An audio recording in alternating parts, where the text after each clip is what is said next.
I believe, as I just volume and audio here, we are live. Yes. All right, hello, Phase of Fiends, and welcome to a solo tabletop night of playing live here with you, playing some fun games with this month in particular, this month of October, being the time that I play tabletops on the more spooky side, on the more horror side, on darker tales and all such things that there are, for they are one of many stories, but kind of stories that we like to play. So what is it exactly we are playing? Well, if you can't tell from all the overlays and lead-in, we are playing a game called Village Necromancer. Village Necromancer is made by SmallTownCreepy, and it is a game inspired by another solo tabletop game called The Village Witch, which I've actually played a few months back. So very much inspired by the sort of setup that Village Witch has made. The difference is this game is about you being a necromancer kind of witch as opposed to just a witch. Now, with all that sort of premise there, let me just read through what we have in the PDF. First and foremost, content warnings. If you can't surmise just from the term of necromancer, we'll be dealing with themes surrounding death and dying, and it may or may not be limited to things such as animal death, child death, plague, illness, suicide, and more. Granted, with a solo game and of course a new playing, we can choose how we interact with those prompts. If they have in there, we can decide to just draw a new card. So whatever feels comfortable. I know what is comfort for me, so I'll just be following that. But if at any point you find that this is hitting a point that I'm not comfortable, look after your own mental health and step away. We appreciate you trying to join us, but you are more important than having to watch me play a game. So look after yourselves if you find the content is hitting just the wrong nerve for you. Outside of that, this play can range anything from sort of the dark and horrible, such as Frankenstein or Night of the Living Dead, or we can make it more spooky fun, like Corpse Bride or Frankenweenie. My sort of interaction with horror movies and entertainment and media definitely it's more on the spooky fun, more of the camp, so things like any of Tim Burton stuff, Disney Channel stuff, any of that kind of level spooky, though I've been growing my repertoire, and there are some things that I do enjoy or have come to enjoy, like American Horror Story and such, so there is always potential for me to hit those darker, mature level of horror telling, but I also like being light and spooky, so we'll see where the vibes take us. All right. So let us sort of go through a little bit here. I'm jumping between pages because I don't want to read this one page quite yet. So just to explain, set up everything that's going on here. We need a 6-sided die, which I got one right here. May be hard for y'all to read the numbers. It sort of looks like it's blending together. Let me see if I can find a brighter one. Can you be read? Sort of. The important thing is I can see it. So I know what it is. That's fine. That's fine. So I got a d6. Need a tarot deck, which I have right here. Playing once again with my Victorian anatomy. I feel just fits really well, and especially with the character and world I have planned, which I'll touch on in a moment. A way to record it, you're my recording, my dear live stream, my dear Face and Fiends, as well as OBS doing a recording of this. So you will be my recording device. My sort of, well, I'll get more into details like that in a bit. To play, As it says here in the PDF, straightforward. Your character sets up their necromancy practice and home at one of the villages. At the start of each season, you assess your situation. If you feel there is a need, you can move to a new village at the end of the season, or during if something horrible happens. If you decide to move, choose a new destination or roll a d6 to randomize your choice. So essentially, start of play, we make our witch, we determine the world, and we decide where our first sort of quote-unquote home until it truly becomes a home is going to be. This game is split into 4 seasons of play, each season 13 weeks. You can draw a card for your character per day or per week. I'm doing the per week. Otherwise, we may be here for a very long time and I may not be able to finish playing in one go. So we are going to be drawing for per week. But if you get this game yourself, which link is in chat that you can bring up with command code Necromancer, I'll bring you a link to this game. But from me, I'm playing with 1 card per week, so 13 cards per season. Now, this is promoted as a solo tabletop game, but you can play with 2 people. So there is rules on that. Again, if you're interested, get the game yourself. Now, I'm clarity, disclaimers, all that. I am not being sponsored or paid or asked to do this in any way. I had Village Necromancer on my list. And SmallTownCreepy did reach out to ask if I wanted to play one of their games, and I said, oh, I already had one on my list. So that can thumbs up. So very excited. Let me see where we are at here in our play. So I read our to play. So let me skip further before I go back and read that one page to character creation. I, ahead of time, magically, mystically, somehow, made my character. So let me bring my little digital sketchboard over here. So, name. I am Helena Grimes. That's Helena with 2 L's and Grimes with 2 M's. I am she, her. Appearance-wise, I am 4 foot tall, porcelain doll. So very pale, white porcelain skin, true porcelain skin. Long, dark, nearly black hair. And because of the silken material it's made of, it just seems to really be reflective and shiny. Large, green glass eyes. And faded makeup, faded red where her lips are, faded rouge on the height of the cheeks, wide, just full dark black lashes, and painted on brows, just the subtle little brushes. Very much, at least at a time, she was made with utmost care and love. But at some point, she exists and is alive, if a doll can be alive, even animated. And she, from a distance, looks like a perfect doll, but to get closer you do see the repairs of cracks in different places, like around her eye, and across her hands, which for clothing she wears full covering. She has a sort of a burgundy red velvet dress that's pinned up through the bodice. Underneath is a white cream shirt and tunic, which you can see at the bottom. It's sort of peeking out. A dark black belt at the center, sort of like an empire waistline going on her.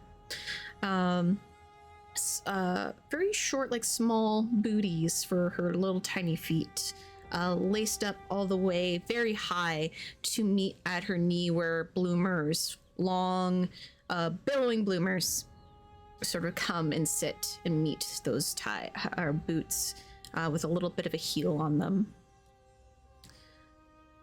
Now, a question is why she is a necromancer. Well, being a sort of quote-unquote living doll, she just finds the very act of life and death interesting. And in a way, she also wants to know how she came to existence, because as she sort of woke up, there was no creator there. There was no individual to tell her the truth of her existence. So yes, maybe through necromancy, as that seems like the most logical choice, maybe she is a soul in this doll body. She might be able to find the method of how she came to be. And maybe with further studies and research, she may find the originator that developed this technique. But who's to say? Now, is there an existing code of ethics for her? Yes, there is.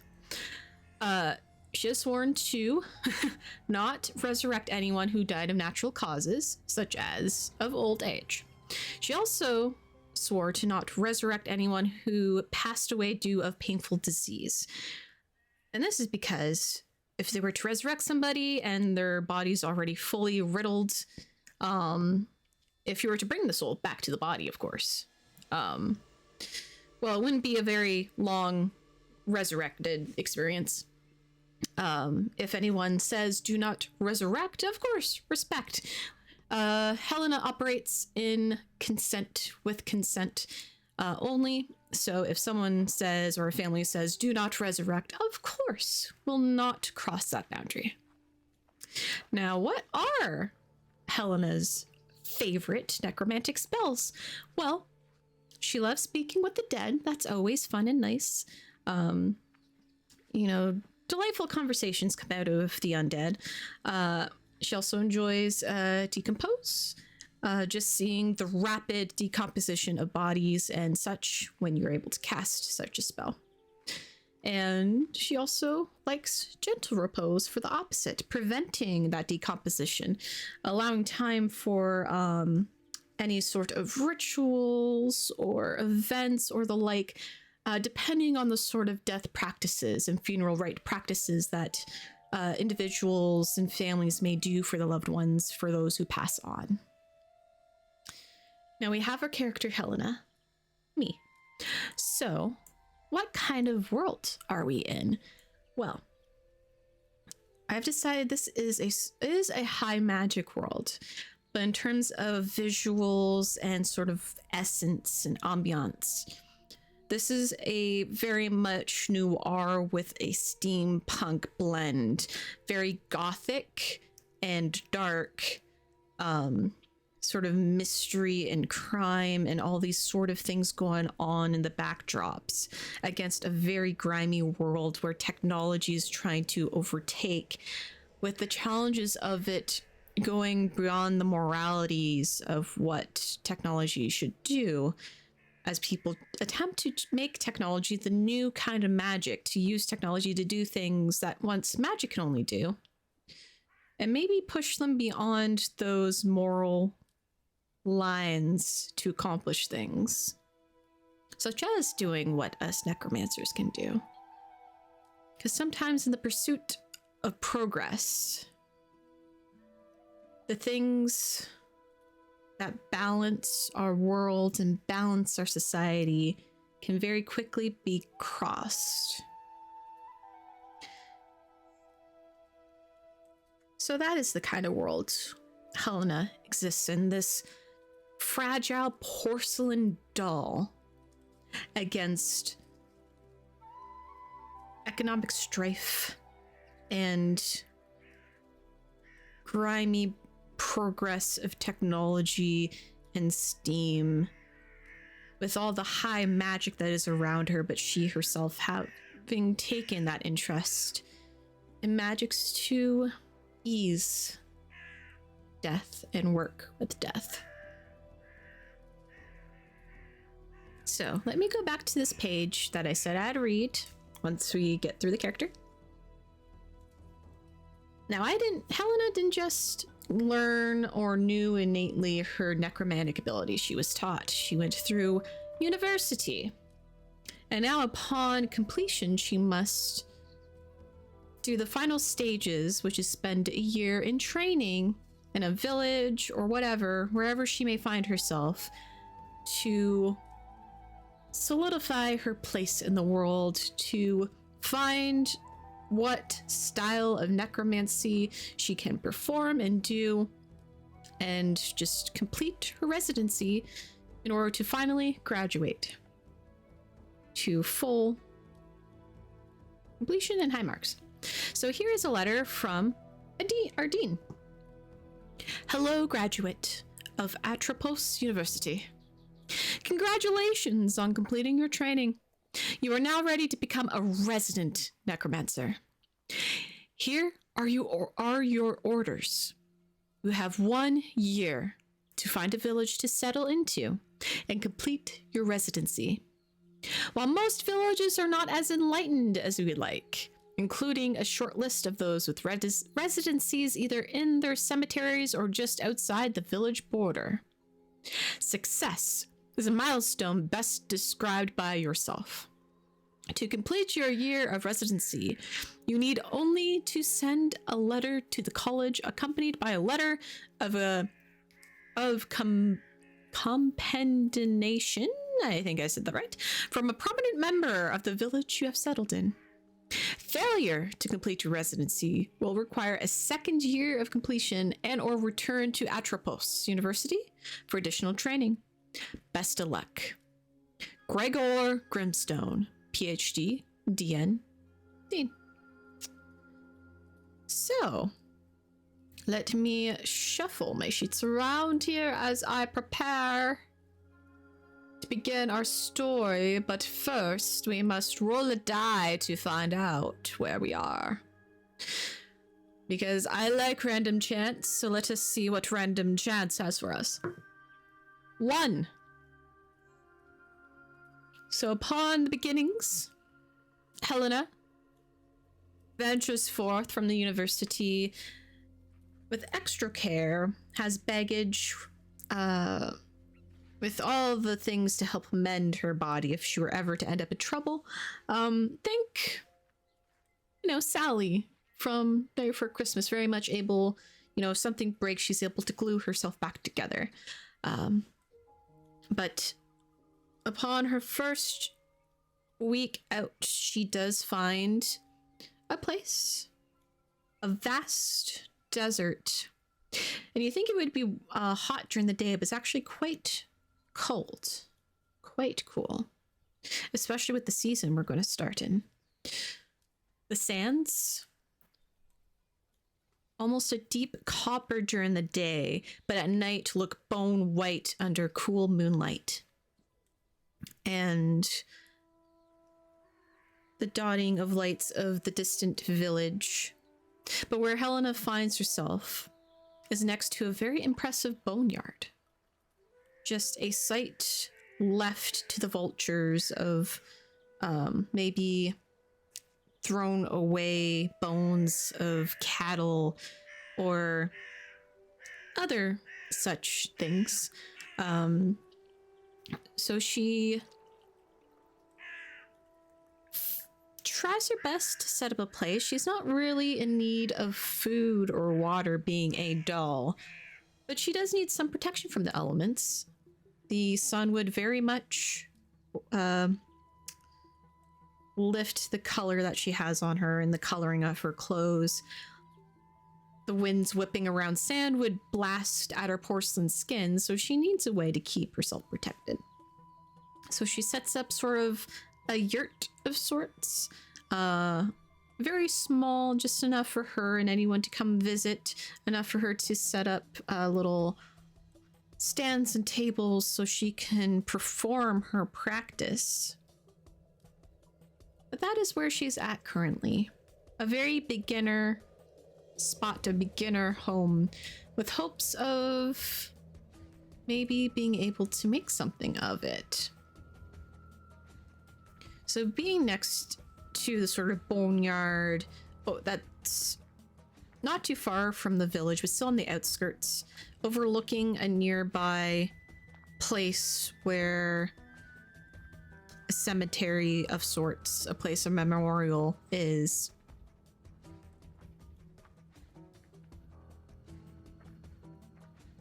Let's see. Well, I described my residence. We are by the boneyard. We have sort of a yurt made of various cloths and stuff made to keep it up and hopefully remain up even in bad weather of high winds and the like. What sort of dead are there?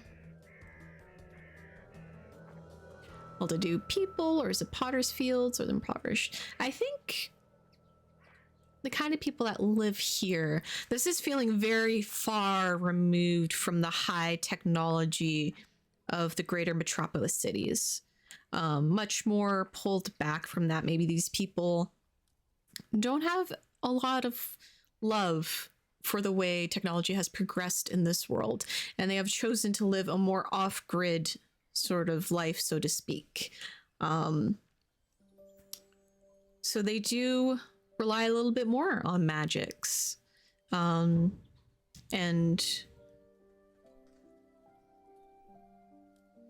again, their homes are very much like other yurts, though more refined and sturdier than what Helena has managed to make for herself. There is no other features of Helena's home outside of just the red fabrics that make up the outside. But she does her best. She ties up dried plants and leaves around the doorway, the sort of symbols of protection against any angry spirits or any other such things. A little stick just a few feet away, planted with a hook on it so she can put a lantern up, sort of as a sign that she is home and she is here. Now she sort of sets herself up here. Some villagers do come by, dumping a well-used up carcass of an animal, probably cut up for butchered for food, and they take note of the new little structure that's come up on the horizon, and they approach her, curious at first, but as she turns to them, they can see that she is not, maybe not normal. And they first think Helena is a child. You know, she is only 4 feet tall, but as they come even closer, seeing just as the rising sun is glinting off the porcelain, glassy sort of skin, they take a pause.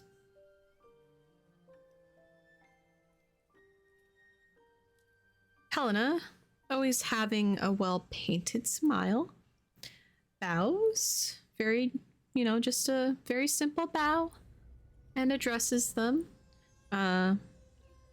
saying, "Hello, I am Helena. I am here on residency. I hope you don't mind that I set up here. I am from the Atropos University. I am just wanting to fulfill my duties as a village necromancer. I hope we can I can stay. I can stay out here. I don't have to be living in the village, but know that I just wish to offer my services." And the people that have come are sort of apprehensive, but they just sort of nod and mumble and turn away back to town. And from this distance, Helena can see, as the sun is rising, the bright colors of market stalls, like the rooftops and tents to protect them from the high beaming sunlight, are going up, and she can slowly hear the building chatter of the village filling the air. There's music, and though she cannot smell it, there is beautiful like smells of herbs and spice and incense just filling the air. And through the day, people do stop by, not to necessarily talk to her, but to sort of take in the spectacle of this new arrival on the outskirts of the village. So, fairly apprehensive. So as I said, we get to our structure, 13 weeks per season. There's 4 seasons, and we will be drawing 13 cards for those 13 weeks. The season I'm going to start with is fall, because it's fall. We are in October, so let's start there. So I'll read this little paragraph here with hydration. God, keep hydration if you're talking. All right. There is a chill in the air and the damp scent of decay as autumn settles in. Whether we like it or not, we are reminded of things like death, sacrifice, and harvest. What harvest does the village bring in? How do they celebrate? How do they honor the dead in this death season? Stopping to just quickly say hi to SmallTownCreepy, who is in chat, who made this game. Hello, welcome. Now where was I in this paragraph? How do they honor the death season? What harvest are you bringing in? What sacrifices have you made? Interesting. So I do feel like in this world, death is a very entrenched thing. Some cultures, which I may run into in the future if I have to move, very much follow the sort of, you know, Day of the Dead or Samhain, where you sort of welcome back your family for at least a night and sort of have a feast with them and then wish them a good afterlife in the beyond of whatever that is. Helena, being a living doll, isn't really able to partake in such practices, and sometimes when she's just sitting and staying still, people think she's just a decoration, or maybe a doll to buy if she's near a merchant stand. But she does see the village developing decorations that are slowly being put up as different celebrations happen. So let us draw our first card. Well, we have 2 elixirs or 2 of cups for the traditional tarot deck. So let me find that table. And I said 2. So our prompt is a young couple of star-crossed lovers want to fake their deaths to escape their families. Ooh. So this first week, this couple must have been desperate. Helena is a stranger here. She's just come in, but they come to her anyway. These 2 young people, the woman, sort of a dark complexion, hair twisted and braided, all in a beautiful length down her back, kept under a silken scarf around her head at the front, just of like a deep golden yellow, bright hazel eyes, which have a lot of sadness in them, but hope. The man, slightly more of a medium complexion, shaved head, freckled, and sort of a wide but stocky build. And they're holding their hands together very tightly as they approach Helena, sort of nervously, anxiously. But they come and they sort of call out through the opening flap of her tent. and it's like, hello, is anyone here? And Helena, in her, how to describe a voice coming out of the doll? It almost chimes. If you were to have a perfect china or a perfect crystal, it has its sort of ring, like a utensil hitting a china, like a crystal glass. It has sort of that ring behind it. But Helena does answer out back to them. Yes, I am in here. Please come in. And with it being before the dawn, Helena's just sort of sitting, as she doesn't sleep necessarily, at least not in the human way one does sleep. She sort of just rests in the chair, very much like any creepy doll. But she is very straight, very proper, and at first the couple kind of look around trying to find the voice before she stands up, says, "Oh, please take a seat. Tell me what troubles you." The couple, startled, and sort of gripping onto each other, sort of glance back between each other and back at Helena before taking seats on the pillows that are now sort of on the carpet that makes up the flooring of the space. And they tell Helena of the troubles they have being trying to get together.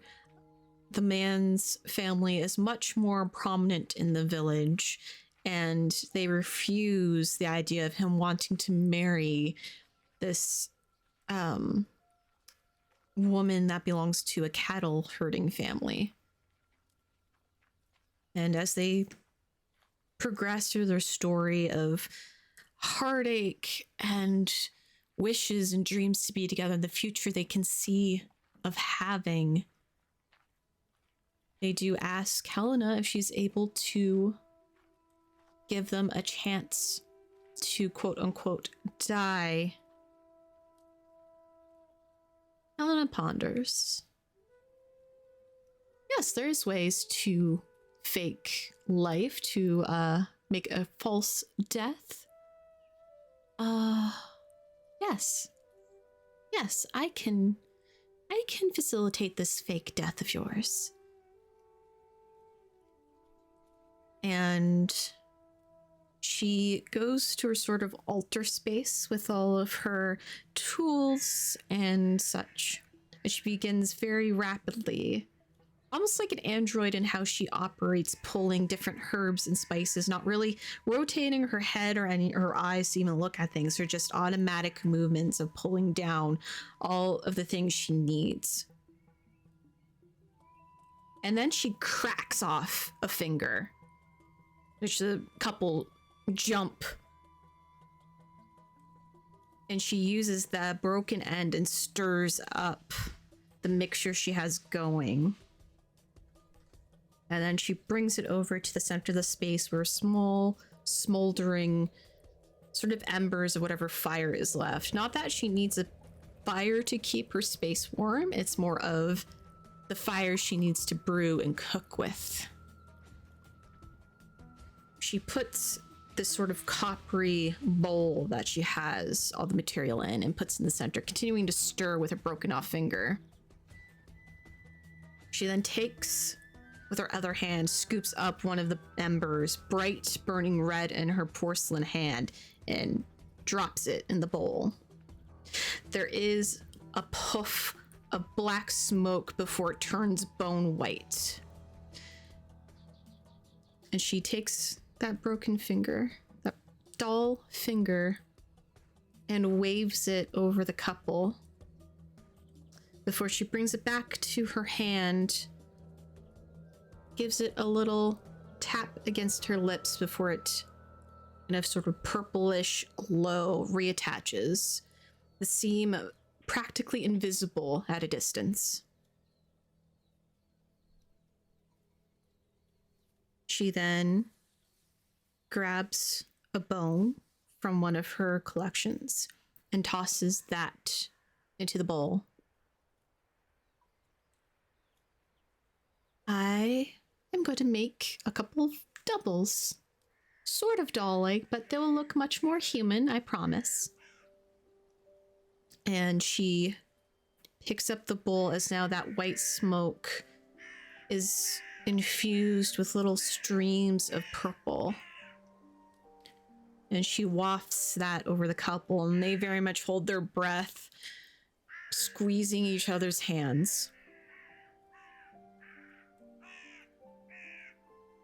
And she, with a hard shove, pushes the couple back, and as they are launched off the pillows, a sort of formation of themselves are left in the space.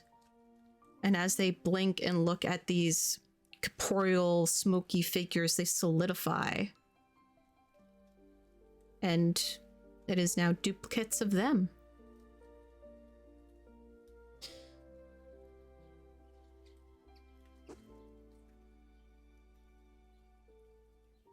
By sunrise, these dolls will fall and will be dead. So send them off their way, send them to bed. Do what you need to do to make it as real as possible. Pack your things if they're not already packed and leave before the dawn. Your families will find them. They will mourn you. They will send them to the grave. But you two will live your lives. I just recommend maybe a name change. And Helena says everything very matter-of-factly, so the dissonance of it coming from this doll with a very chime-like voice behind it. And the couple are very startled, but with Helena's help, wrap them up as well as themselves to hide their appearance so no one knows them if they are seen. And they are led back.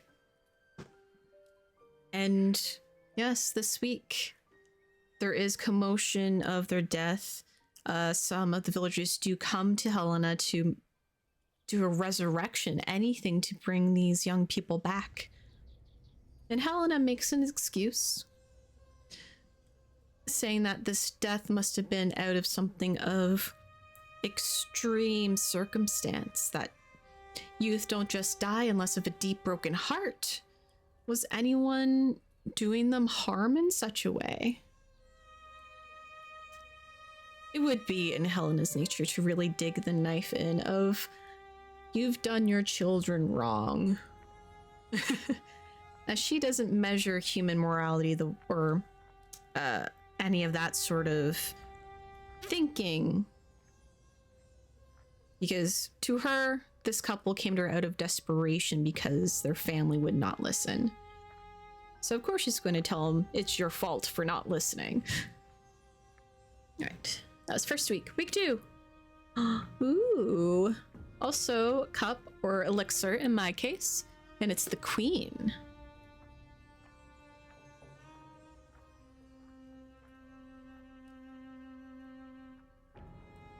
Well, by the second week, it's weird having couples continually coming to you as a couple approaches Helena in the following week, wishing to reanimate their dead love life. Well, for Helena, she sort of just doesn't really blank, but it is a tilting head question for her. To reanimate their dead love life. You mean like... And she continues to tilt her head as this couple, somewhat older couple, more middle-aged, the man with long salt and pepper beard, long salt and pepper hair, well kept, well clean, well groomed, weathering of his face, more of a laborer in the outdoors, and his partner, a shorter beard, darkened eyes, but also long hair, but his is kept in sort of a braid off to the side. And they try to explain their quandary about what feels dead about their love life, how there doesn't seem to be a sort of spark between them. Oh, well, I mean, if you're talking about sex, which the two men sort of like cough at, but Helena continues on very matter-of-factly, saying, well, if you mean about sex, I do have herbs and such as sort of aphrodisiacs. If you're looking for heightened experiences, there are things that can also aid in that. Rose quartz, of course, is supposed to be good for promoting love, so I can definitely give you that. And she moves about the space, again, that robotic motion of plucking and pulling whatever she needs. She very quickly goes over to the men, wrapping up their wrists together, forcing them to turn to each other in almost a hand-biting ritual. Has them sit there and look at each other, and she says, don't move, just stay staring at each other. Do not break that eye contact. Keep that eye contact. Don't. No matter what I do, no matter what you hear, do not break it. And she starts burning these different scents. There is a scent of strawberries, roses, and violets and carnations, and just a little bit of salt. She splashes some rosehip oil on them, splashes some salt on them, and waves the mixture of burning herbs and incense.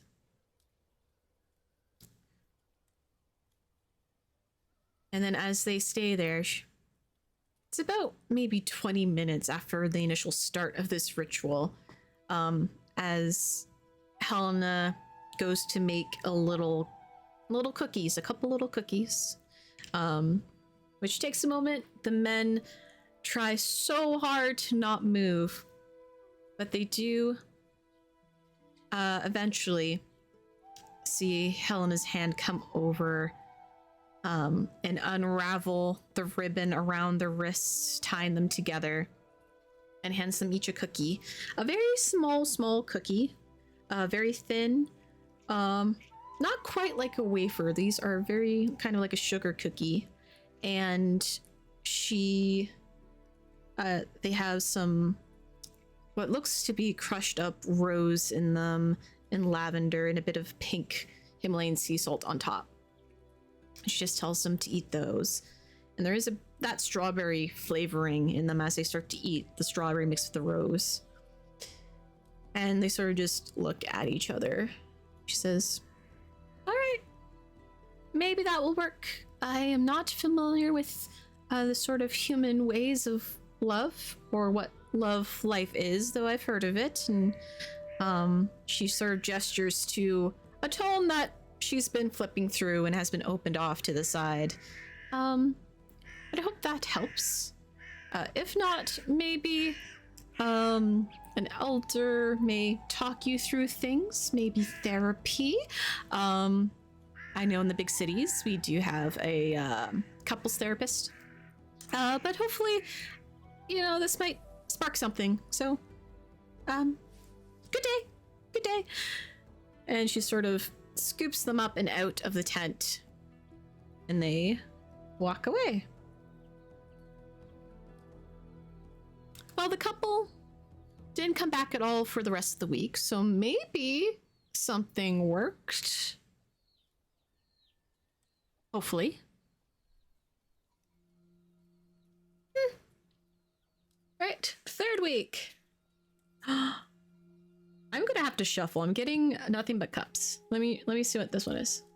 This is also okay. I'm gonna shuffle as I read the prompt for this. All right. So we got page. We got a page. Oh, this is interesting. I'm gonna change what it is because it would be very, very, very hard out in the desert. So the next week, this time not a couple.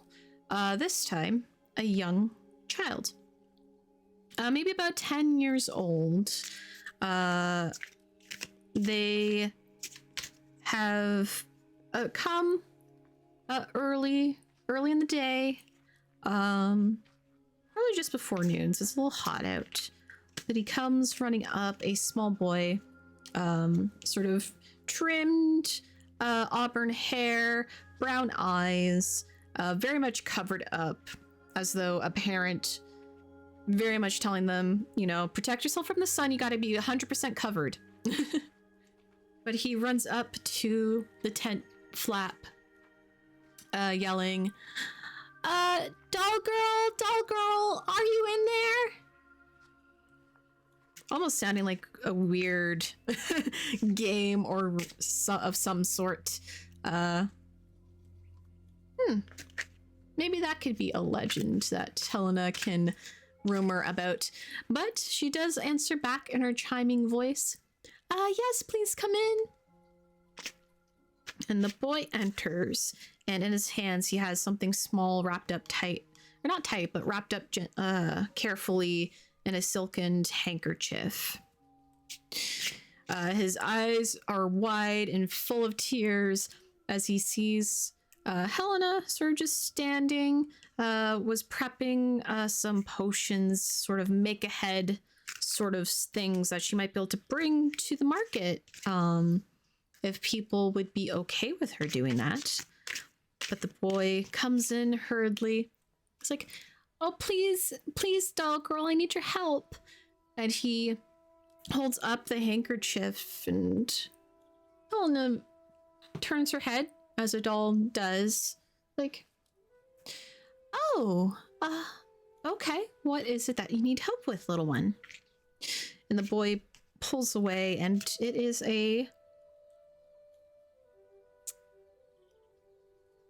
one of those jumping mice. Just a young little jumping mouse. And he says, this is Jeremiah. And I just, and he's stuttering hard, sort of hiccuping through his words. And Hella comes over and kneels down, well, sort of kneels down. She's only a foot or two taller than this child. It's like, oh, this is your pet. And the boy nods. She's like, oh, and you wish for them to be reanimated. And the boy's like, if that means they're alive, then yes. And Helena very gently takes the little jumping mouse, brings it to the center of her space where that smoldering fire is. She says, all right. Well, for a moment, I need you to do something very, very important for me, okay? I'm going to pluck a hair from you, but before I do, I need you to focus on your pet, on Jeremiah, and I need you to imagine all those moments you had with him, all those times playing with him, of him being alive, and I need you to focus hard on your wishes, on what it is that you want. You want Jeremiah to live. And the boy nods and he closes his eyes very, very, very tight. And is thinking as hard as the little 10-year-old can. And then, pluck, there's a bit of hair as she walks back over, places the boy's hair on the mouse before wrapping up the handkerchief. And she looks back at the boy. She has been told that if children ever approach her, to treat them very carefully. And she has been told the script, as she was very bad at this in school, about warning of, or just warning people of general, of how disturbing reanimating can be and the process of it. So she just says, continue keeping your eyes closed, okay? And don't open them no matter what. We want Jeremiah to come back. So keep them closed. Keep your thoughts on him, okay? And the boy nods, eyes still closed, fists tight together against his chest as he's thinking so hard and wishing so hard. Well, to the view of the rest of us, we see Helena over that little central burning altar. She rewraps Jeremiah with the hair. She places some different herbs, some skullcap, and some rosemary, and sprinkles on a bit of salt to make sure no other dark spirit may try and come in. That has happened in school, and we don't wish for that. And she sort of, with her hands, piles up all the ashes and ambers over the body and starts going through her ritual. And the red burns of the embers and the subtle fire turn into a crimson before rapidly shifting into a purple and green, just licking up and burning bright.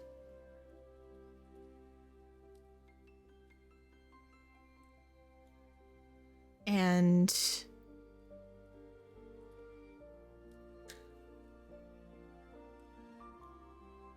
I'm just taking a pause here. I think my stream elements may have went ham on moderating. I do apologize if you're trying to say something. Sometimes the bots go a little ham-fisted on the rules. Where was I? But as all those flames come and she sparks out the ritual, she grabs a silvered pitcher full of water and pours it, dousing out the fire right away.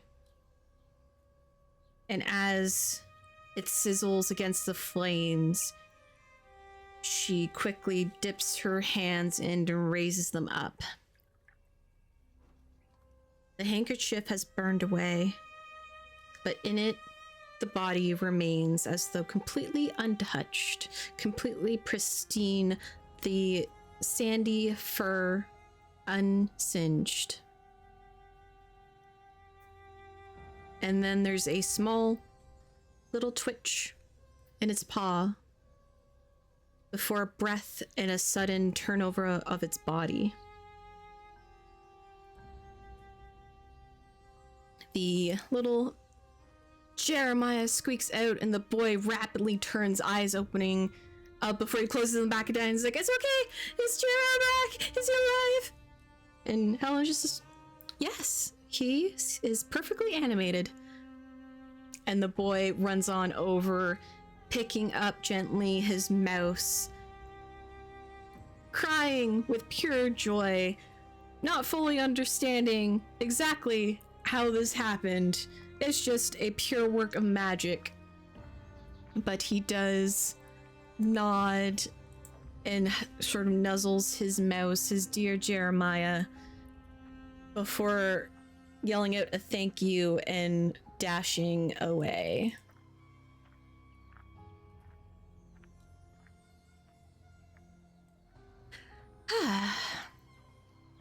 Helena, well, she doesn't really need to sigh like I need to sigh, but she cleans up her space and looks about.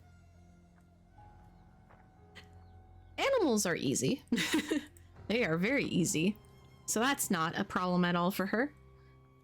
So she just takes her seat once more, the embers of the flame just becoming dull, and sits and waits. All right. I'm just trying to find something here for myself. Seeing what is going on with my chat bot.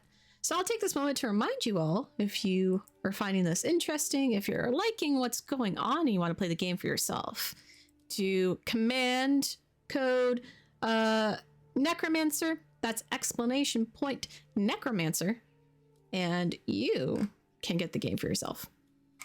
All right. So with that, let me pull another card. Hopefully something that isn't page, or not page, that isn't cups, because we've done a lot of cups. We've done a lot of cups.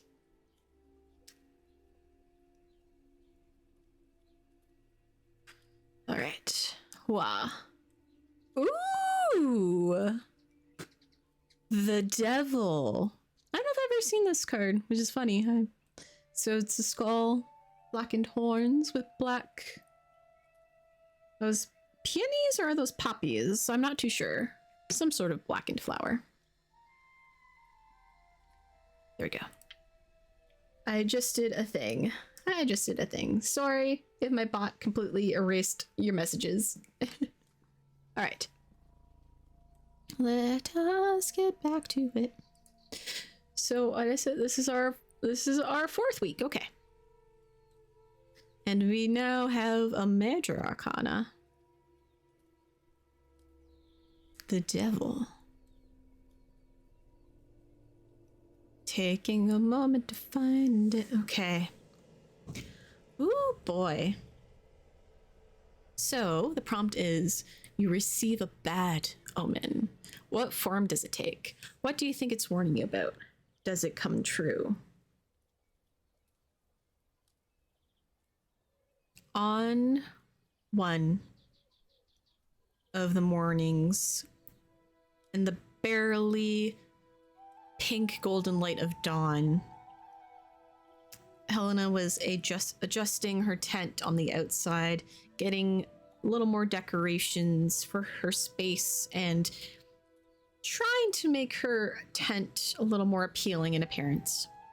When she turns to the distant dunes of the desert, their sands turning from that pale bone white and getting a very slight hint of the golden glow of dawn, and she sees silhouetted against that distant sunrise a large black dog-like figure.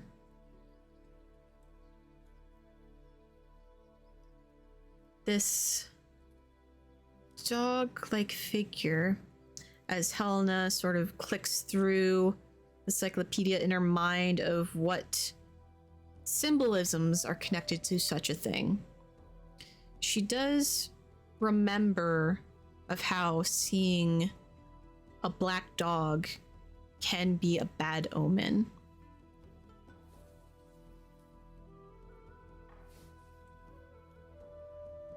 Now, she's not too sure what it's trying to warn her of whether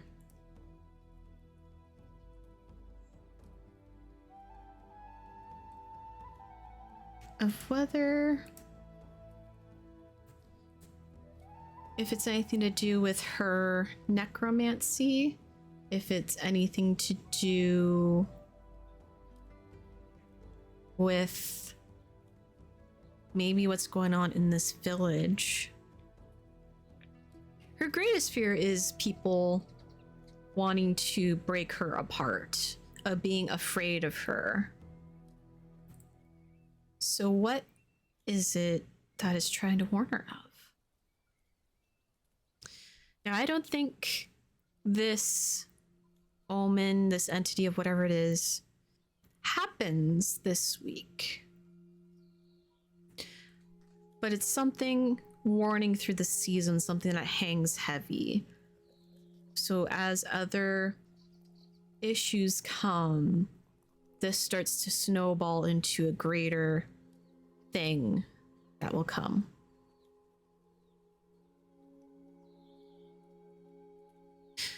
So whatever this black dog is trying to tell her, maybe just isn't coming true yet. Right. Ooh, rods. That is 8 of rods. Let's go back up here. Or wands for those with the traditional deck. 8. So this is fascinating. A lot of times when we think of lightning, we think they come with storms, with rain. But there's not much rain that happens in a desert. But in the evening, a small collection of people come, and a man comes forward. And he's sort of a young man, not quite early 20s, so probably closer to later 20s or early 30s, though he has weathered skin from being outside and in the sun and working labor in such environment. But he approaches, and you can see these markings of scars just jetting across, and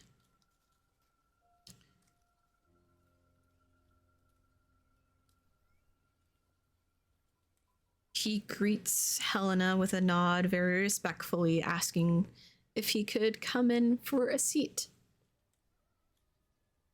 Helena opens up her tent, and he comes in, and the man begins to tell her of how he was struck by lightning and survived, and not just once, but twice. And he shows Helena the markings on his body, just the instant searing of skin turned scar, pure white against his darker complexion. And it is so unique and beautiful, as it is such a horrific event that can cause such searing pain in a person. To even survive that is incredible. So Helena does observe as he mentions or tells the story of how the first time he was struck down, and then the second, and yet was able to live.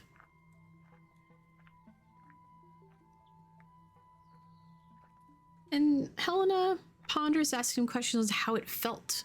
What was like the second time around, knowing what the first time had happened. Sort of trying to keep notes in a notebook of hers, and discussing with him at length, like, was he afraid of dying if he after being struck the first time? Did it change his perception of life?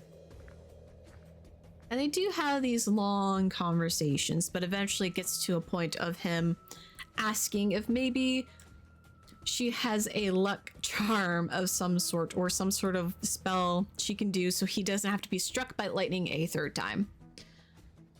Well, she grabs a rabbit foot and ties it with a pale blue ribbon and hands it to him. And just says, wear less metal, as my experience is if you wear metal and you're the only thing out there, lightning will come. If you hear thunder or any such thing, make sure you become the lowest thing you possibly can. And sort of rambles on into the sort of science behind how lightning is constructed, as she has learned from the cities. And the man sort of nods, mentioning some superstition he's heard, and that maybe reflects what she's telling him, so he's understanding it. And then he puts the rabbit foot away, thanks her, and walks out.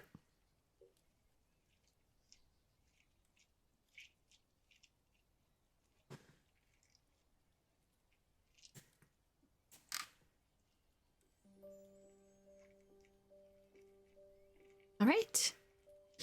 So with that, let us... How many weeks have we done? 1, 2, 3, 4, 5. Done 5 weeks. Yeah. Another odd. This time, 5. So we're on to our 6 with 5. Okay. There's trouble in the village due to a misunderstanding do you get involved. We sort of solidified, and let me take a sip of coffee here.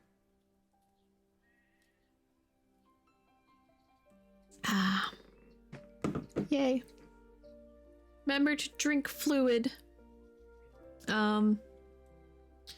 sort of solidified that Helena, being the sort of doll entity she is, doesn't understand human interaction, therefore she doesn't feel super compelled to get involved with human troubles unless they specifically approach her. So on a day where she's come to town to procure or grab materials for her practices, she does see the trouble. A group of people sort of beginning to brawl off to the side, unsure of what may have caused the issue of this fighting. But she sort of looks at the other nearby crowd as it's forming. Other people jumping in to stop and pull away the couple of folk that are trying to fight each other. And Helena just takes this moment, as no one's watching her, to just walk away with what she had in her hands. Not needing to pay for it, which is great because she doesn't really have much money outside of what was given to her for her services. I mean, she doesn't need to eat or anything, so she saves money that way. But she just kind of walks away. Alright. 7 week. More rods. Okay, since that's our third rod, I'm going to shuffle again. King this time. Ooh. So this week, Helena's there, sort of contemplating some spells that she's been sort of developing and practicing, reading what books she was able to pick up on furthering her necromantic studies, when a woman comes into her tent. The woman is incredibly nervous and apprehensive about her words. But Helena takes a seat on the cushion, gesturing the woman to also take a seat. This person needs help. And she begins to go into it about how her brother was sick, very, very sick, and it was very painful, and how quick he was taken. It felt like it was only a week. And the sort of things that she is asking, mostly of just resurrection. Helena knows to try and resurrect someone who's gone through severe and painful illness could mean them suffering through that again. Because now, with them gone, especially if it's recent, doesn't mean that the virus or whatever was in them has also died. It could just be festering below the surface. Which is why we tend to, at least out here, burn away the bodies.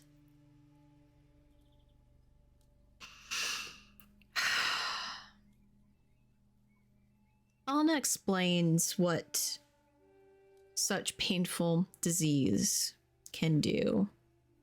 And she tries to take it slow, remembering that living mortals experience life and grief and emotions very differently.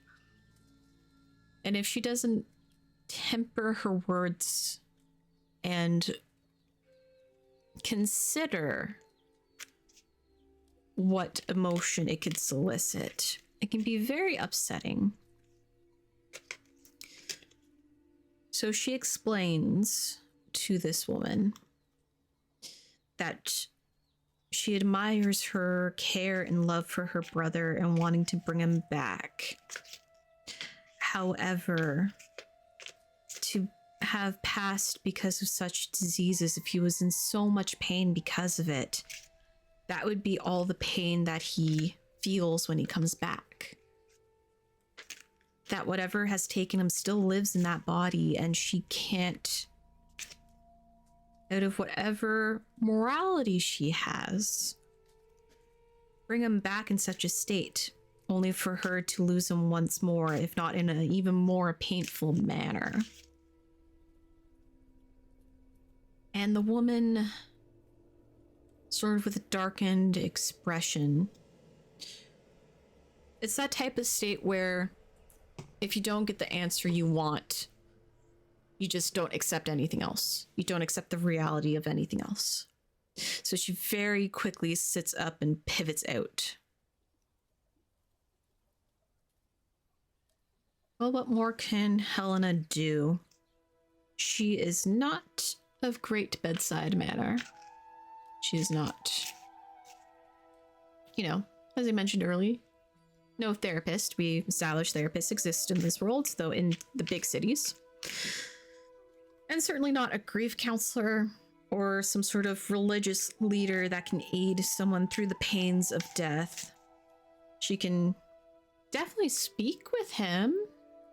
Maybe she should have offered to speak with them, but alas, the woman has already left in haste. And that vision of that black dog against the rising sun sort of lingers again in the back of Helena's mind. All right. I have these cards out so I can count how many weeks. 1, 2, 3, 4, 5, 6, 7. Let's do our 8th week. Ooh. 7 of Blades with white and black daffodils on it. Or dandelions? I said daffodils. They're dandelions. I know my flowers. All right. So blades or swords if you play your traditional tarot deck. Okay. 7. That's it. Something was stolen. What was it? How do you find who took it? Who? Do you get it back? Okay. Interesting. I think given our last week, someone has stolen a number of the goods from Helena's table, as well as one of the necromantic tomes. Someone very hastily, maybe they're afraid of not getting what they needed in time and had to rush out. So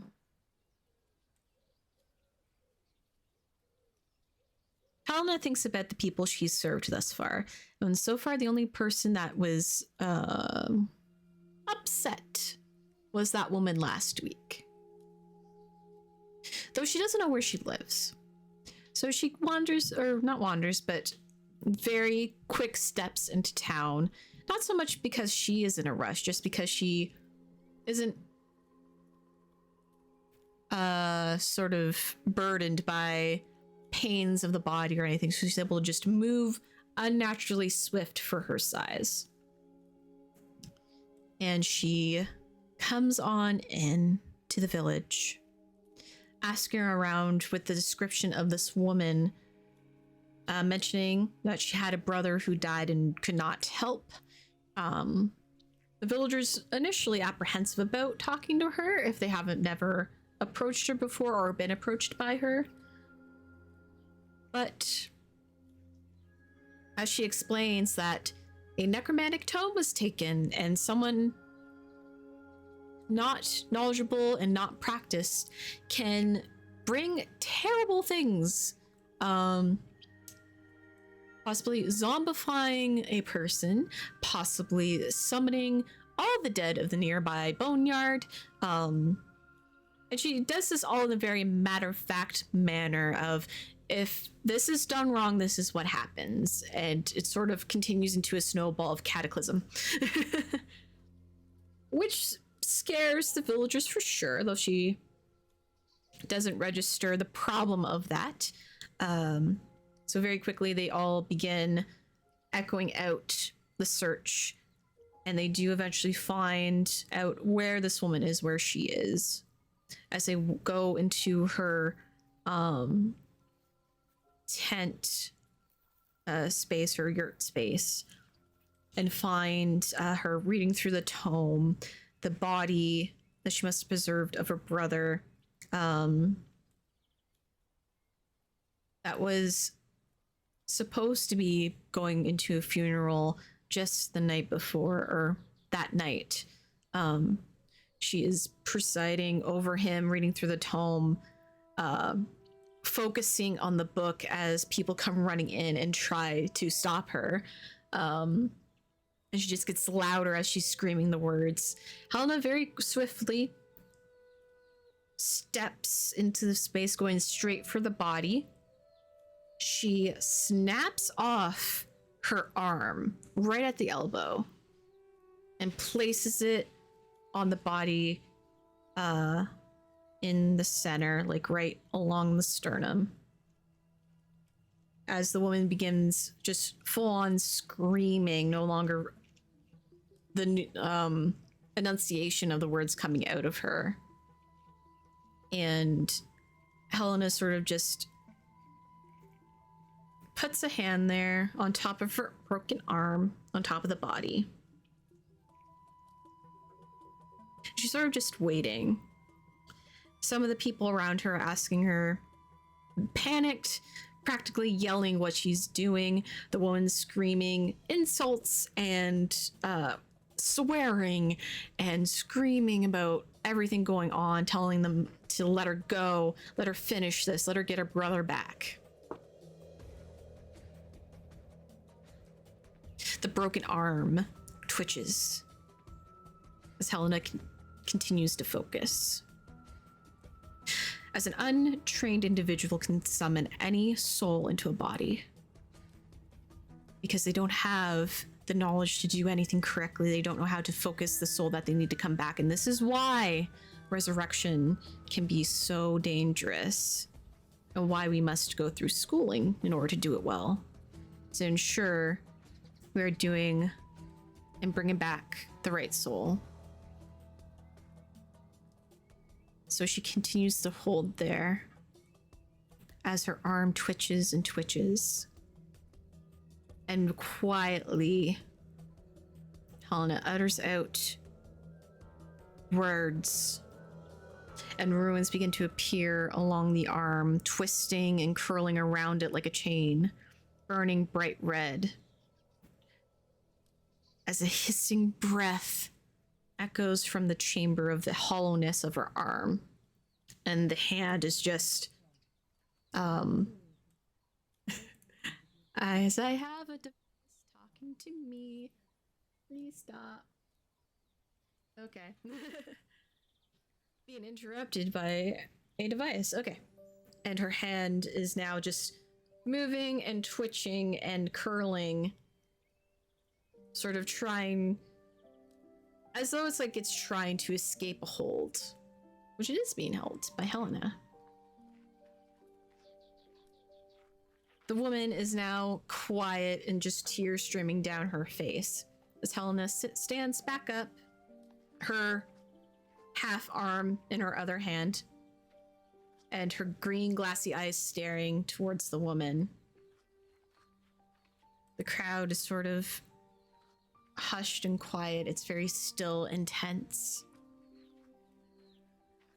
And the woman just, what have you done?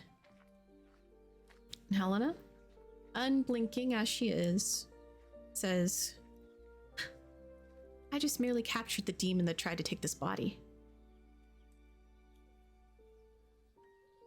It's not good to dabble in necromancy untrained. And the hand continues to curl and wriggle, and the very subtle hissing from resonating from that hollowed space. Now I must put in some sort of charm and send it back so I can have my arm back. Or maybe you can go to the pottery. Maybe there's someone good with porcelain that I can make a new arm with.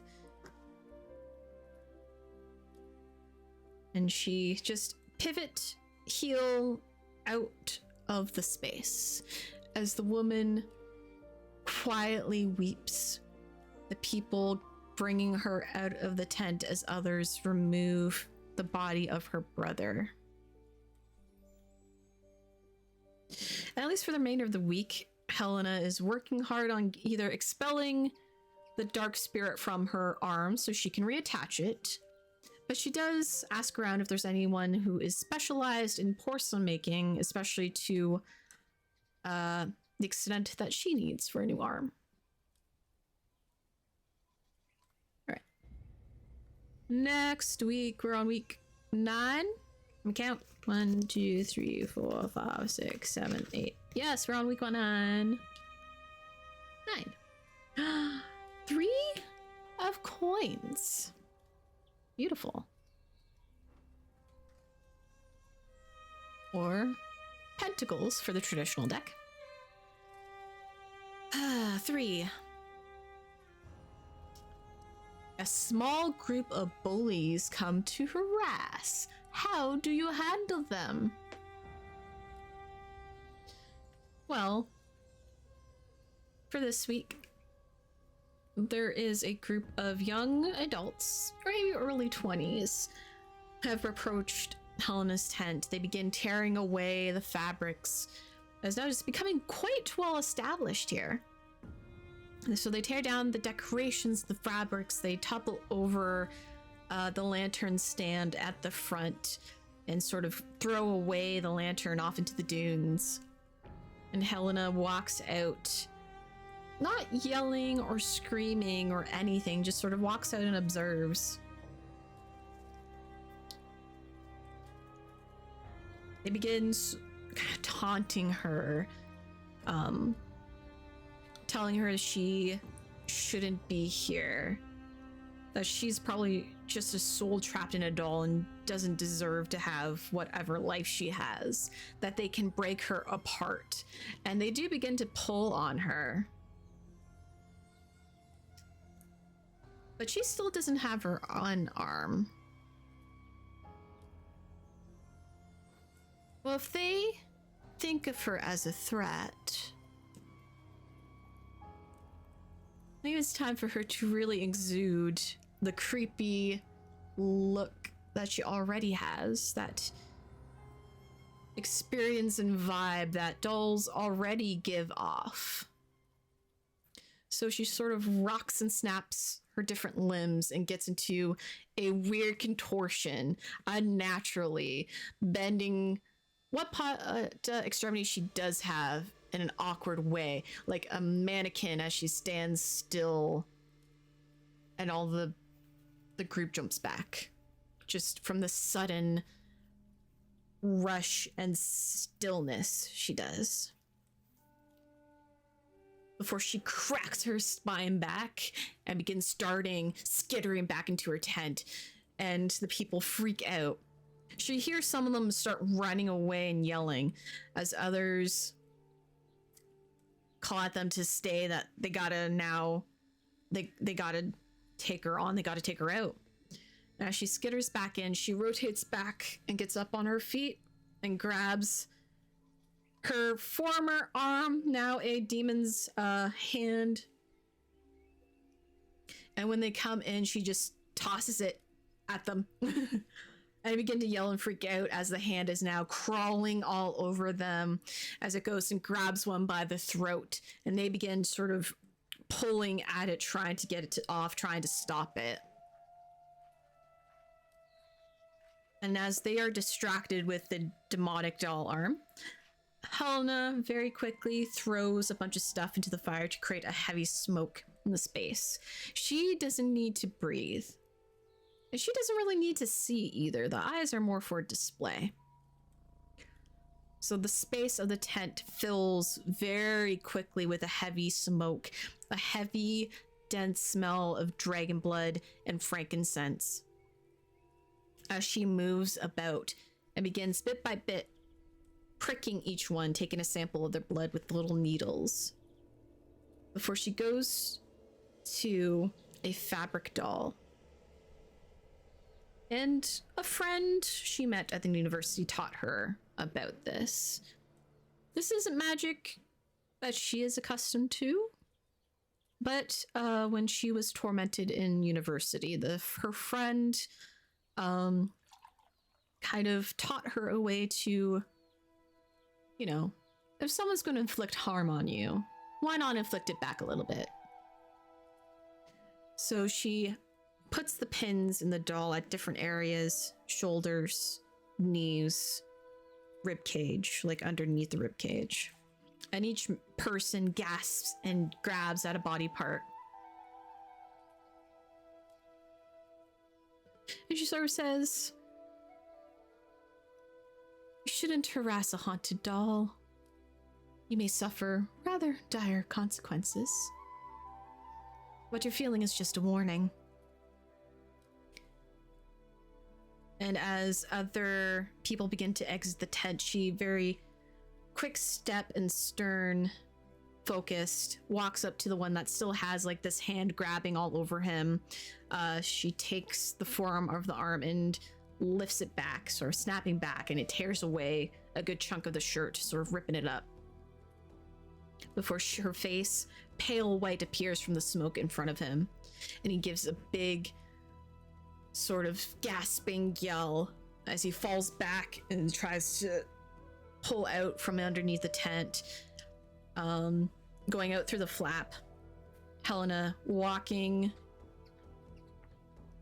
each step, following him, keeping a certain pace to his distance. The hand, her former porcelain arm, writhing and curling and wanting to snap out.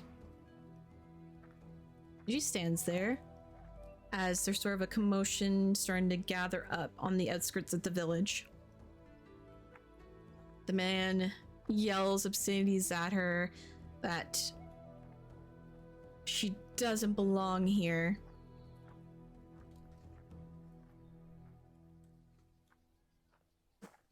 Before he starts getting up and rushing away. And she sort of turns her head to the side a little bit and catches off in the deep shadows of one of the dunes a black dog, before it sort of in a haze of heat dissipates out.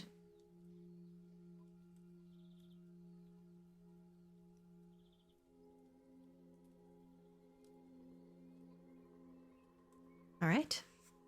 Let's see, that was week 9. 1, 2, 3, 4, 5, 6, 7, 8, 9. All right. So week 10. The nights are winter cold by this week, and the days are starting to get just as cold as cold winds from the mountains waft over the valleys of the desert, as it is getting close to the end of fall. So what did I just say this was? 1, 2, 3, 6, 7, 8, 9. Week 10. And I drew the Queen of Blades or Queen of Swords for the traditional tarot. Let me get some hydration.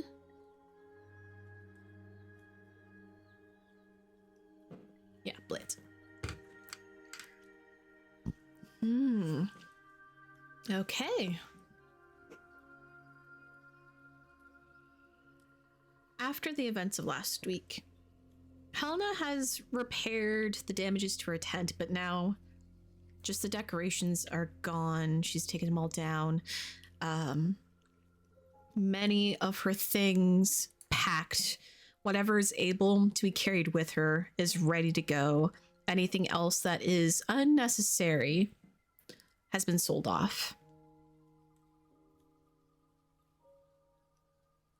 She doesn't trust that the events of last week, that she would be believed, that these people had come to harass her and torment her, and she thinks whatever they've done, whatever they said, they've won. But she does hear that an ancient tomb has been discovered, that the sands have shifted and a stone entryway down into the sands has opened up, and no one is brave enough to go in.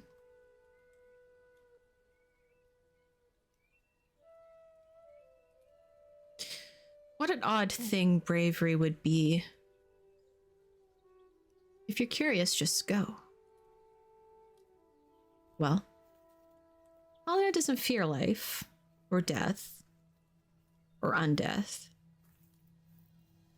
So she goes to this opening, seeing others sort of camped out near it, discussing histories of what this tomb could potentially be, who this tomb belongs to. So she says, well, I can go down. It doesn't bother me. And if there is a body down there, well, I might be able to speak with them. Then they can tell me who they are.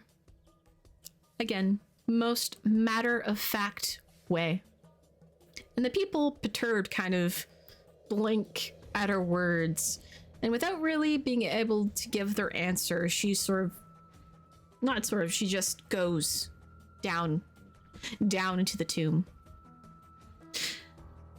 To any normal other person, any living, warm-blooded person, the space is cold, the stone echoing every step, and it is dark.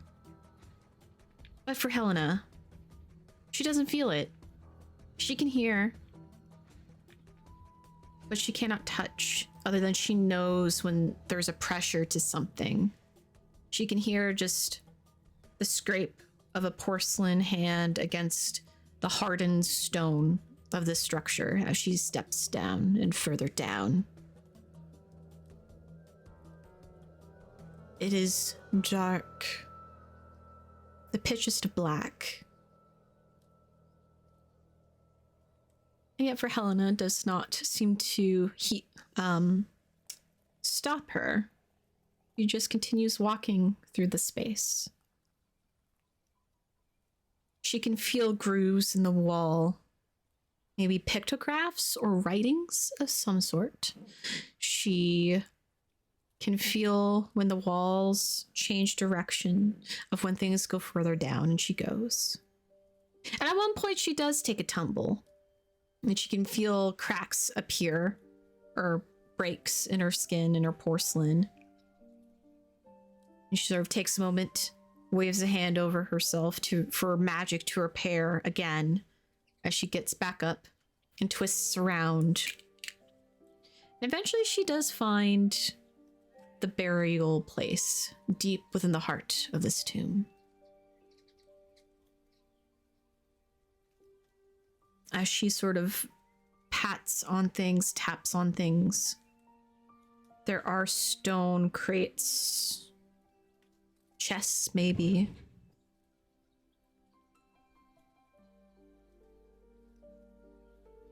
And then she finds a really big one. Big enough to house a body, so maybe there is one in here. So now that she has found something, she brings out sort of a little kindling stick. And with a quick spell, it alights, making a small flame that sort of glows in the space. And she lets go with a finger, and it sort of just lingers there in the air, this sort of mote of flame and light. And she does find what is essentially a stone casket of sorts. And she pushes it open. She, takes a moment. She can hear like the creaking and feel a bit of the crack in her porcelain of the pressure of her trying to push against this hard, heavy stone. But does eventually push away enough that it reveals the body inside. A mummified individual. She can see just some cloth that's still a bit preserved, but mostly eaten away from time, or maybe any bugs that may have entered, any fungus or bacteria that just sort of nibbled away at the fabrics. She sees, again, very much mummified. So she casts a a spell to speak with whatever soul may have a thread to this body. And it takes a moment, but eventually dust sort of pours a little bit out from the mouth and nostrils as a soft gasp lets loose. There is a conversation which, as Helena leaves, the people ask her about. But she sort of just says she just wishes to remain as she is. Leaving no context to what she means, what Helena is talking about, what is in there, she just says, leave them buried. That's what they wish. She does not wish to speak with anyone, and she does not wish to be disturbed or to have her belongings disturbed. Let the dunes reclaim.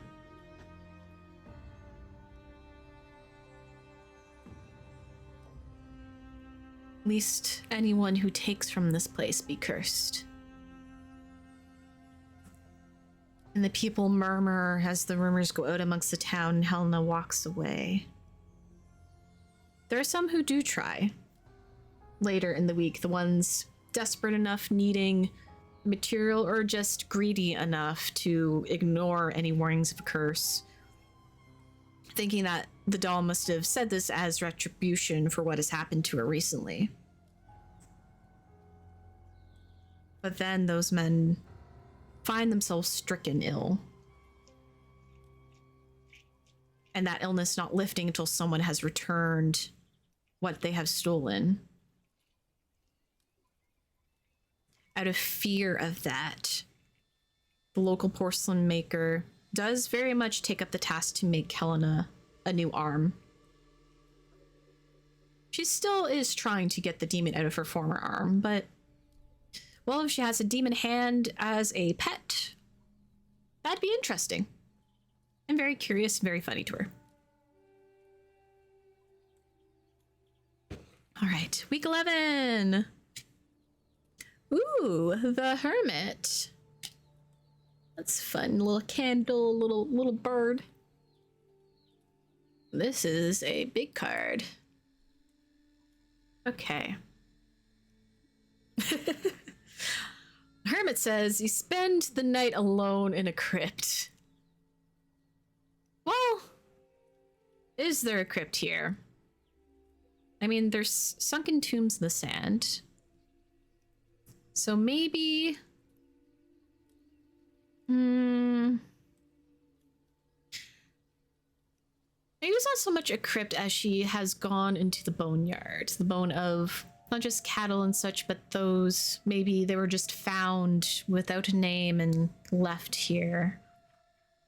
Or disposed bodies of enemies or people who suffered crimes. Maybe the death penalty happens out here, who knows. But Helena sits in the boneyard and just sits there, unbothered, unmoved, through the night, the whole night, still as any doll can be. Blinks. No, she doesn't blink. There is no blinking. No breath, no heartbeat. So she sits and she waits and she sits and she waits, contemplating her existence. And she looks up to the sky, clear, just a blanket of stars dancing up there, of galaxies.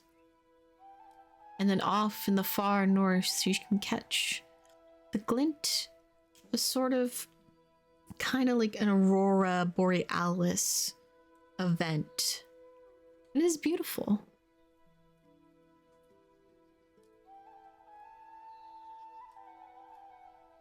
And then she kind of ponders the idea of reanimating all the bones here. Could she make one giant bone creature, or would it have to be an army of all of the creatures that these bones belong to?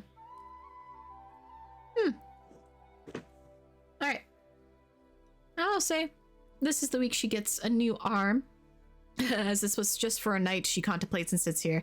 So she does get a new arm and has it mended to the rest of her. Oh, we're now getting a lot of major arcana. Here is the sun. So that was 10, so 11? Let me count. Let me count. 1, 2, 3, 4, 5, 6, 7, 8, 9, 10, 11, 12. It is 12. Okay. It's your birthday, is what the prompt says. How do you celebrate? This can also stand in for some other celebration you prefer. So, towards the end of the fall season, well, Helena wasn't really born. There was no birth for Helena. Maybe the soul? Something. But she does wander the village as she notices someone else having a celebration, asks what it is, and they say that it is in fact a birthday. Which isn't a new concept to her. She had seen people do birthdays in university, and she has asked, like, does she have a birthday? No, not necessarily. But her friends that she made back at the university have felt that she does need something and have asked, well, do you know what day you awoke on? Maybe that can be your day. Your day of awakening. Which just happens to be this week. Couple days down. So those of the village who, whether they like her, whether they just respect her, or whether they fear what she could bring if they don't appease her, create a small celebration for her day of awakening. And she does sort of explain her story of how she woke up alone in a space of a house in the city, of how confused, of she doesn't know if it was sorrow or if maybe that was loneliness she felt. She doesn't think she was scared. She doesn't believe she even knows what being scared is, but she was just empty. She doesn't know if that day deserves to be celebrated, but her friends of the past have told her that it's not so much the initial feelings of that day, but some don't always feel like they want to celebrate their birthdays. Maybe they never had a good one. But it's just to celebrate that you are here with us, that it has been another year that you have been here, and we hope to have another year more.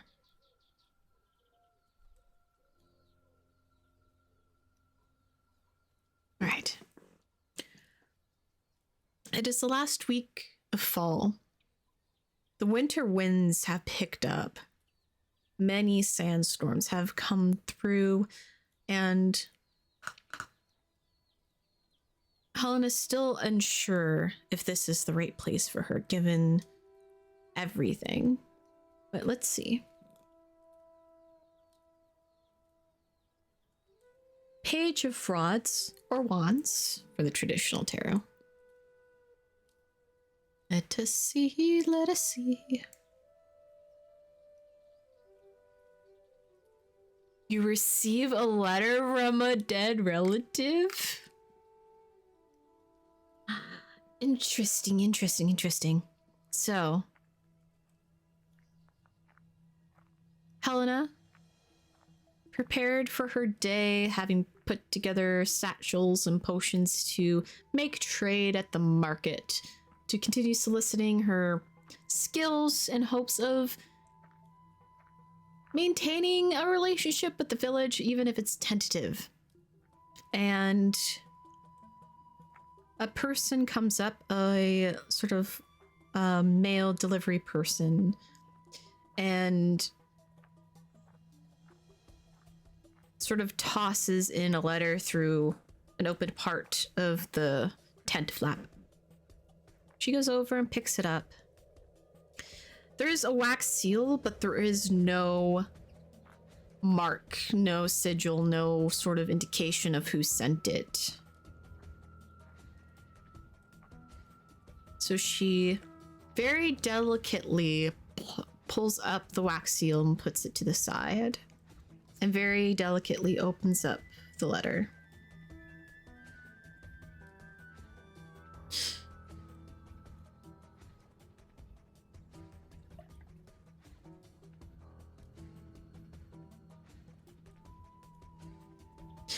And in that letter, as she absorbs in the words, it reads, "My dearest Helena, you don't know me, and I fear you will never get to know me. I wasn't there for you when you first awoke. I wasn't there for you to show you the world and what it means in this existence. To educate you, to aid you, to train you.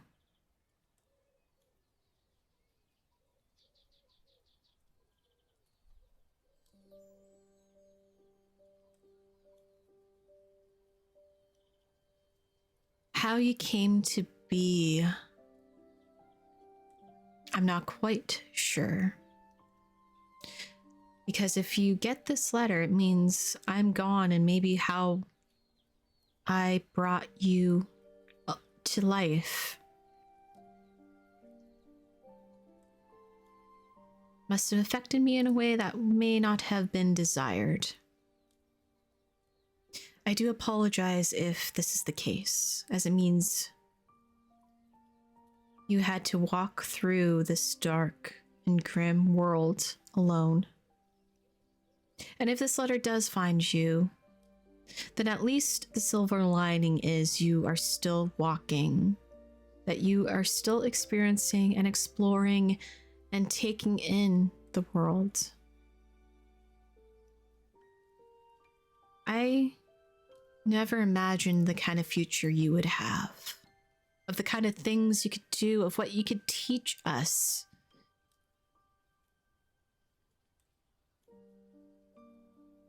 Whatever it is, I imagine you would do such great things. My dear little doll,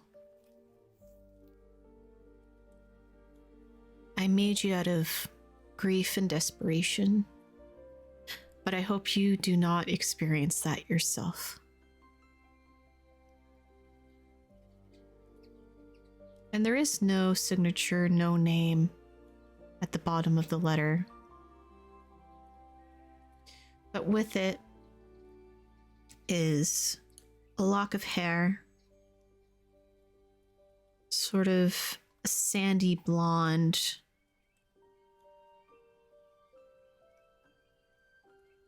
And for a moment, it feels so familiar to Helena. For a moment, she feels something. Like a heartache?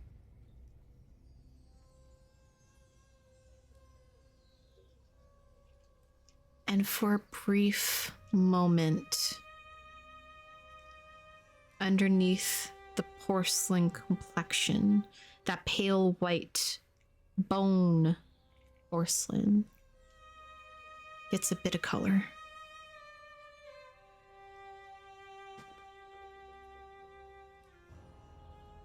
The season changes. The autumn warmth, the spices, the golden glows of it all shifts into cold bitterness. The town itself that she thought was stationary leaves. She did not realize these people were sort of nomadic in nature, following the seasons change, chasing the winds to remain in warmer weather. So Helena finds herself alone. She was already prepared to leave, so now she must. Bags packed onto sort of sleigh of sorts to cut through the sands and dunes.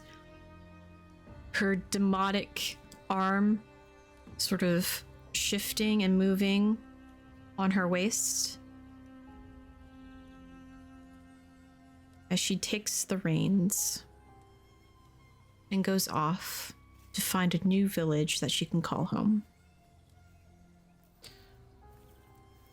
And I think with that, even though it's only been one season, we're gonna call it there, as that took us 2 hours nearly of play. Oh goodness though.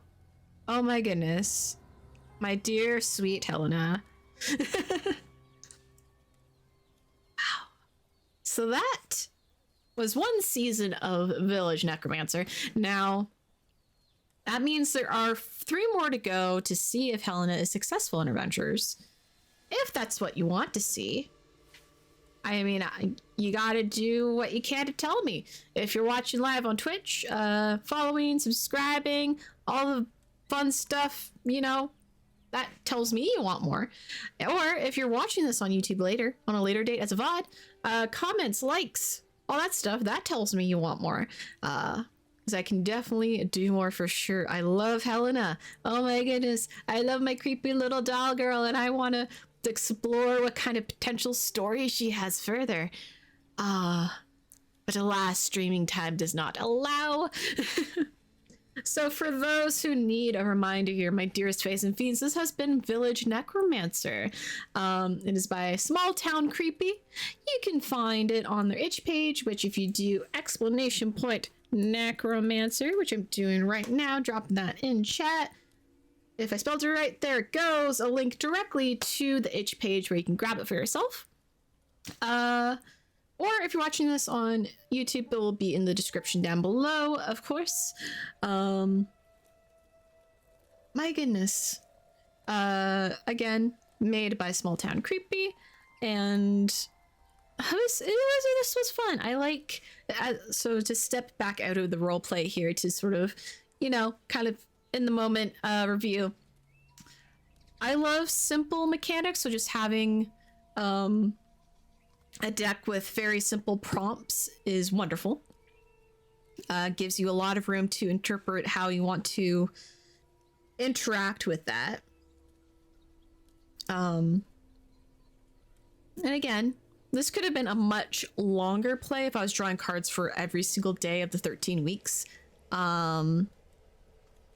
But even with just doing a card per week, we played for nearly 2 hours, so.